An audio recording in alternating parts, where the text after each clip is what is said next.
Hi అండి, welcome to our channel. ఈ రోజు మనం గుండె నిండా గుడి గంటలు సీరియల్ గురించి చెప్పుకుందామండి. వీడియోకి వెళ్ళే ముందు స్మాల్ రిక్వెస్ట్ అండి, మా ఛానల్ ఎవరైతే కొత్తగా చూస్తున్నారో ప్లీజ్ సబ్స్క్రైబ్ మర్చిపోకూడదు. వీడియోకి వెళ్ళిపోదాం. రే, మీ బామ్మర్ది హాస్పిటల్లో ఉంటే నువ్వు ఇక్కడ ఏం చేస్తున్నావురా?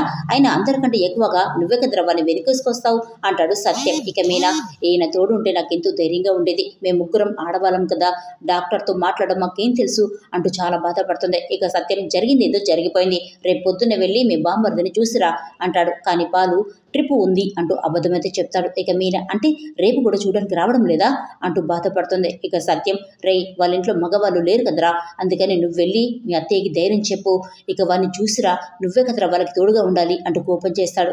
ఇక బాలు నాన్న మాటని కాదనలేక సరేనని చెప్తాడు. ఇదిలా ఉంటే మరోవైపు హాస్పిటల్లో శివ కోసం వాళ్ళ అమ్మ జ్యూస్ తీసుకురావడానికి బయటకైతే వెళ్తుంది. ఇక సుమతి కూడా మందులు తేవడానికి బయటకైతే వెళ్తుంది. శివ ఒక్కడే ఉంటాడు. అప్పుడే బాలు శివ దగ్గరికైతే వస్తాడు. ఇక బాలుని చూడగానే శివ ఒక్కసారిగా షాక్ అయిపోతాడు. ఎందుకంటే బామ్మర్ది చెయ్యి విరిచేశాడు కాబట్టి. ఇక బాలు, రే చెయ్యి ఎలా ఉందిరా అంటాడు. ఇక శివ, మళ్ళీ ఏం విరగొట్టాలని వచ్చారు అంటాడు కోపంగా. ఇక బాలు, రే మళ్ళీ నిన్ను ఏం చేయాలా అని వచ్చానురా అంటాడు. ఇక శివ, నేనేం తప్పు చేయలేదే, అయినా నువ్వు నా ఫ్రెండ్ మీద చేయి వేస్తే నేను చూస్తూ ఊరుకోవాలా అంటూ భావన ఎదురిస్తాడు శివ. ఇక బాలు, ఏరా పెట్టెకి పాయింట్ షర్టు వేసినట్టు ఉంటావు, నువ్వు ఇన్ని ఫ్రాడ్ పనులు ఎలా చేస్తున్నావురా అంటాడు కోపంగా. ఇక శివ, నువ్వు నీ ఫ్రెండ్ కోసం వచ్చినట్టే నేను నా ఫ్రెండ్ కోసం వచ్చాను, దానికోసం నువ్వు నా చెయ్యి విరగొడతావా అంటూ కోపం చేస్తాడు. ఇక బాలు, రే నేను అందుకోసం విరగొట్టలేదురా, నీకోసం నేను కాలేజీకి వచ్చాను, నువ్వు రాలేదని చెప్పారు, ఇంటికి వెళ్తే నువ్వు కాలేజీకి వెళ్తున్నావని చెప్పారు, మరి ఎక్కడికి వెళ్ళావరా అంటూ కోపం చేస్తాడు. ఇక శివ, నేను కాలేజీ బంక్ కొట్టి బయట తిరుగుతున్నాను, అయినా కాలేజీ స్టూడెంట్స్ అంటే అలాగే ఉంటారు, అయినా మీరు చదువుకోలేదు కదా, మీకేం తెలుస్తుంది అంటాడు కోపంగా. ఇక బాలుకి చాలా కోపం వస్తుంది. రై బంక్ కొట్టడమేనా, ఇంకేమైనా చేస్తున్నావా అంటాడు. ఇక శివ, నేనేం తప్పు చేయట్లేదే, మీరే అనవసరంగా జోక్యం చేసుకుని నా చెయ్యి విరిచారు, అయినా ఈ సంగతి నేను ఇంట్లో ఇంకా చెప్పలేదు, మా అక్కకు తెలిసి ఏం జరుగుతుందో తెలుసా అంటూ బేరిస్తాడు. ఇక బాలు, రే తెలుసురా, నేను నీ చెయ్యి మాత్రమే విరిచాను, కానీ నువ్వు చేసిన పనికి మీ అక్క నిన్ను చంపేస్తుంది అంటాడు. అప్పుడు శివ, నేనేం తప్పు చేయలేదు అంటూ బుకాయిస్తూ ఉంటాడు.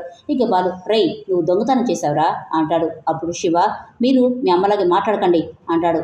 అప్పుడు బాలు, రే మా అమ్మ పేరు ఎత్తావంటే చంపేస్తాను, నేను నా జీవితంలో ఇంత ఓపికగా ఎవరితో మాట్లాడలేదురా, నీ చెయ్యి విరిచినట్టే నీ మెడ విరిచేయడానికి ఒక్క క్షణం పట్టదు, నువ్వెంత, నీ వయసు ఎంత, అయినా నా బండి నువ్వు దొంగతనం చేసిన రోజే నేను జైలుకు పంపిస్తే ఈ రోజు నువ్వు ఈ దొంగతనం చేసేవాడివే కాదు, అసలు నీ దొంగతనం ఏంటో నువ్వే చూడరా అంటూ తన ఫోన్లో ఉన్న వీడియోని శివకైతే చూపిస్తాడు. ఇక శివ ఒక్కసారిగా షాక్ అయిపోతాడు. అప్పుడు బాలు, రే మా అమ్మ అని తెలిసి కూడా తన దగ్గర డబ్బులు కొట్టేశావు, అసలు నేను ఏం చేయాలరా, కొట్టాలా, చంపాలా, లేక జైలుకు పంపాలా, అసలు ఈ వీడియో మీ అక్కకి చూపిస్తే తట్టుకోగలదా, మీ అమ్మకి చూపిస్తే పోనీ తన ప్రాణాలతో ఉంటుందా, పోనీ మా అమ్మకి చూపిస్తే నేను జైలుకు పంపిస్తుందిరా అంటూ చాలా కోపం చేశాడు బాలు.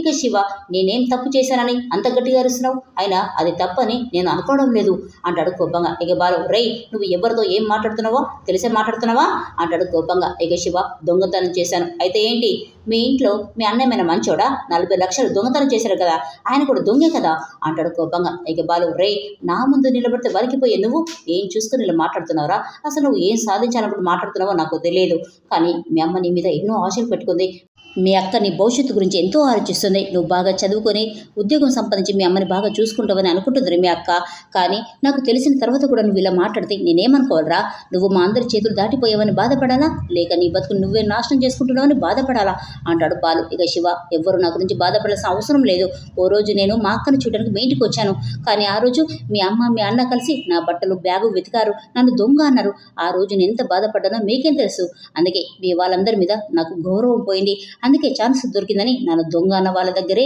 నేను డబ్బులు దొంగతనం చేశాను, కాబట్టి ఇది తప్పని అనిపించట్లేదు, కాబట్టి నాకు ఎలాంటి భయము లేదు, బాధ లేదు అంటాడు పొగరుగా. ఇక బాలుకు వచ్చిన కోపంతో కొట్టాలని చూస్తాడు, కానీ ఆగిపోతాడు. రే దొంగతనం తప్పని నీకు అనిపించట్లేదా, అది నేరమని నీకు తెలియట్లేదా అంటాడు బాలు. ఇక శివ, అదంతా నాకు తెలియదు, అన్నింటికీ డబ్బే కావాలి, డబ్బున్న వాళ్ళకే మర్యాద ఇస్తారు, మీ ఇంట్లో మీ అమ్మ కూడా ఆ రోహిణికి శృతికి మర్యాద ఇస్తుంది, కానీ పేదింటి నుండి వచ్చిందని మా అక్కని ఎప్పుడు కూడా అవమానిస్తూనే ఉంటుంది, అందుకే అలాంటి వాళ్ళని నేను అస్సలు లెక్క చేయను, అయినా ఏం చేసినా సరే డబ్బు సంపాదిస్తాను అంటాడు పొగరుగా.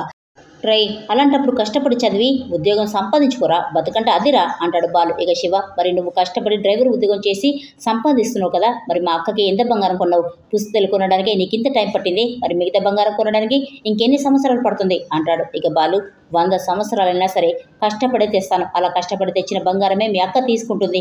కానీ నీలా దొంగతనం చేస్తే కట్టుకున్న మొగుది కూడా చూడదు, చీకొడుతుందిరా మీ అక్క అంటాడు. ఇక శివ, మా అక్కలాగా ఆలోచిస్తే ఎప్పటికీ పేదవాడిలాగే ఉండిపోవాలి. కానీ పేదవాడిగా పుట్టడం నా తప్పు కాదు, పేదవాడిగా చచ్చిపోవడమే నా తప్పు. డబ్బు కోసం ఏం చేసినా కూడా తప్పు లేదు అంటాడు శివ.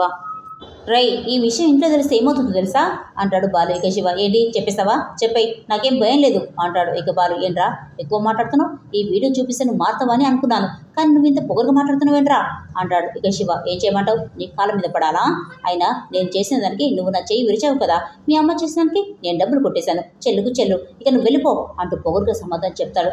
రై, ఊరుకుంటూ చాలా ఎక్కువ చేసినావేంట్రా, నాకు తిక్కలేస్తే ఏం చేస్తానో నాకే తెలియదు అంటూ కోపం చేస్తాడు బాలు. ఇక శివ, వెళ్ళి పోలీసు రిపోర్ట్ ఇచ్చుకో, నా ఫ్రెండ్ గుణ ఉన్నాడు కదా, నన్ను విడిపిస్తాడు అంటూ పొగరుగా సమాధానం చెప్తాడు. ఇక బాలు, వాడిని చూసుకొని ఇంత పొగరు చూపిస్తున్నావా, ఒక్క గుద్దుకి వాడు రక్తం కక్కను చేస్తాడు అంటాడు బాలు. ఇక శివ, నువ్వు నా ఫ్రెండ్ని ఏదైనంటే నేను అసలు ఊరుకోను అంటూ వేలు చూపిస్తాడు. ఇక బాలుకి చాలా కోపం వస్తుంది. ఏంట్రా వేలు చూపిస్తున్నావు, చెయ్యి విరిగింది సరిపోలేదా అంటూ 2 చెయ్యి విరుస్తాడు బాలు. ఇక శివ, నువ్వెవరు నాకు చెప్పడానికి, అసలు నువ్వేమైనా గొప్ప పనులు చేస్తున్నావా, ఎప్పుడు చూసినా కూడా తాగుతూ తిరుగుతూ అంతని కొడుతూనే ఉంటావు కదా, అలాంటిది నువ్వు నాకు చెప్తున్నావా, నీ ఇంట్లో నీకే మర్యాద లేదు, మా అక్కను పెళ్లి చేసుకున్నందుకు మా అక్క బతుకు నాశనమైంది అంటూ బావని ఎదిరించి మాట్లాడతాడు శివ. ఇక బాలుకి చాలా కోపం వస్తుంది. కానీ బామ్మర్ది కాబట్టి వదిలేస్తాడు.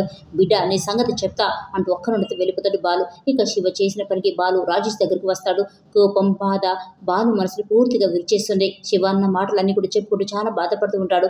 పాపం మీనా, నేను ఏమి ఇచ్చినా ఇవ్వకపోయినా ప్రేమిస్తే చాలు అనుకుంటుందిరా, అసలు మా గురించి వాడికి ఏం తెలుసు అలా మాట్లాడుతున్నాడు, అసలు వాడిని మీనా తమ్ముడులాగా కాదురా, నా సొంత తమ్ముడులాగా చూసుకున్నాను, అందుకే నా బైక్ దొంగతనం చేసినా కూడా వాడిని ఏం అనలేదురా, కానీ వాడు నాకు సలహాలు ఇవ్వద్దు అని అంటున్నాడు, చిన్న పిల్లోడు అని బాగా బతకమని చెప్పడం తప్ప వాడు అలా మాట్లాడితే చాలా బాధగా ఉందిరా, అసలు ఈ కాలంలో ఎవరిని కూడా మనవాళ్ళు అని అనుకోకూడదు, స్వార్థంగా బ్రతకడం నేర్చుకోవాలి, కానీ మా నాన్న షీలా డార్లింగ్ నన్ను అలా పెంచలేదురా, నాకు అందరూ కావాలి, అసలు వాడికి ఏం తక్కువ చేశానని వాడు అలా మాట్లాడిండు అంటూ బాలు చాలా బాధపడతాడండి. ఇదిలోంటి తర్వాత శివ తన ఫ్రెండ్ గుణకైతే ఫోన్ చేస్తాడు. ఇక బాలు చూపించిన వీడియో గురించి చెప్తాడు. బాలు వచ్చి గొడవ చేశాడు అని జరిగిందంతా కూడా చెప్తాడు శివ. ఇక గుణ, నువ్వేం భయపడకు, నేను చూసుకుంటాను అని తనైతే చెప్తాడు. తర్వాత శివకి చూపించిన స్కానింగ్ రిపోర్ట్స్ అయితే వస్తాయి. ఇక శివ చేయికి బోన్ విరిగింది అని తెలుస్తుంది. ఇక విషయం తెలియని మీనా చాలా బాధపడుతుంది. ముఖ్యంగా వాళ్ళ అమ్మ చాలా ఏడుస్తుంది. మరి శివ అక్కకి నిజం చెప్తాడా, చెప్తే మీనా ఎలా రియాక్ట్ అవుతుంది, బాలుని ఏమంటుంది అనేది రేపటి వీడియోలో చూద్దాం. ఈ వీడియో నచ్చితే ప్లీజ్ సబ్స్క్రైబ్ మర్చిపోకూడదు.